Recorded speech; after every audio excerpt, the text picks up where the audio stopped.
अल्लाह ताला सूरह फातिहा में हमें क्या हुक्म दे रहा है, किन चीज़ों का हुक्म दे रहा है और किन चीज़ों से रोक रहा है।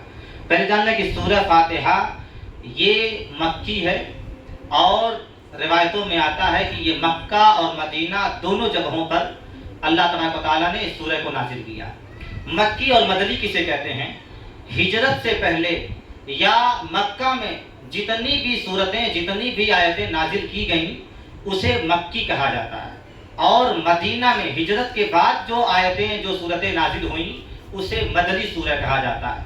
तो आप ये अपने जहन में डाल लें कि जब भी कुरान मुक़द्दस पढ़ें तो लिखा होता है सूरतुल फातिहा मक्किया, सूरतुल बक़रा मदनिया। तो ये मक्की क्या है, मदनी क्या है? तो मक्का में जो सूरतें, जो आयतें नाजिल हुई उसे मक्की सूरह, मक्की आयत कहते हैं, और जो मदीना में सूरतें, आयतें नाजिल हुई उसे मदनी सूरतें या मदनी आयतें कहते हैं।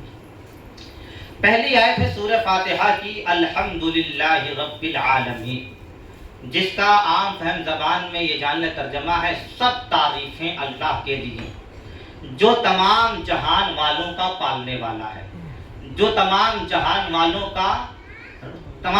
वालों को रिज़्क़ देने वाला है, तमाम जहान का परवरदिगार है। यानी सारी तारीफ़ें, कुल तारीफ़ें अल्लाह ही के लिए हैं।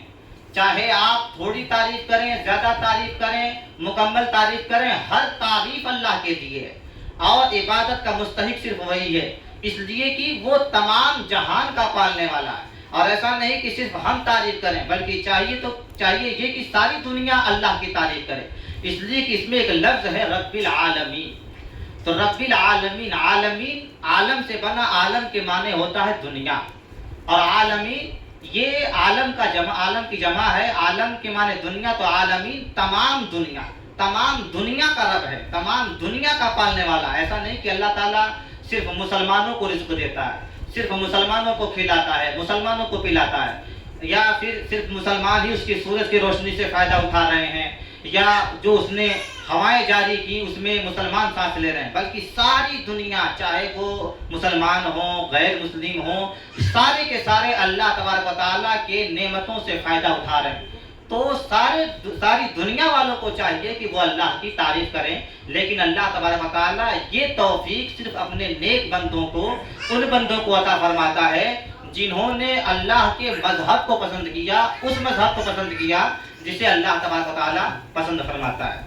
अब यहाँ पर एक मसला ये पैदा होता है कि सब तारीफ़ें अल्लाह के लिए हैं, तो अब जाहिर सी बात है कि जब कुरान का हुक्म है सब तारीफ़ें अल्लाह के लिए हैं, तो क्या एक बाप अपने बेटे की तारीफ़ ना करे, एक पीर अपने मुरीद की और एक मुरीद अपने पीर की तारीफ़ ना करे, एक उस्ताद अपने शागिर्द की और एक शागिर्द अपने उस्ताद की तारीफ़ ना करे, एक माँ अपने बेटी की तारीफ़ ना करे, एक बाप अपने बेटे की तारीफ़ ना करे, और अगर कर रहा है तो जाहिर सी बात है इस आयत के मुताबिक वो कुरान के खिलाफ काम कर रहा है, क्योंकि अल्लाह ने फरमाया कि सारी तारीफ़ें अल्लाह के लिए हैं।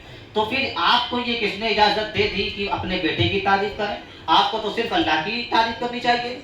अपनी बेटी की तारीफ़ कर रहे हैं, अपने शागिर्द की या अपने उस्ताद की तारीफ़ कर रहे हैं।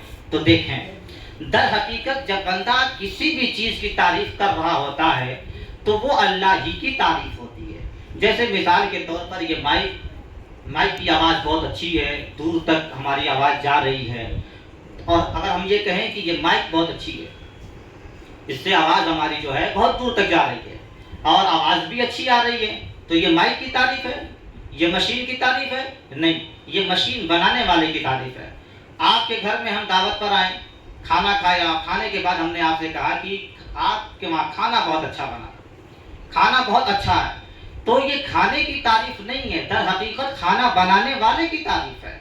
अगर हम अपने शागिर्द की तारीफ कर रहे हैं, अगर आप किसी बच्चे की तारीफ कर रहे हैं उसके इल्म की बुनियाद पर, तो दर हकीकत उसकी तारीफ तो है, लेकिन साथ ही साथ उसे सिखाने वाले की भी तारीफ होती है।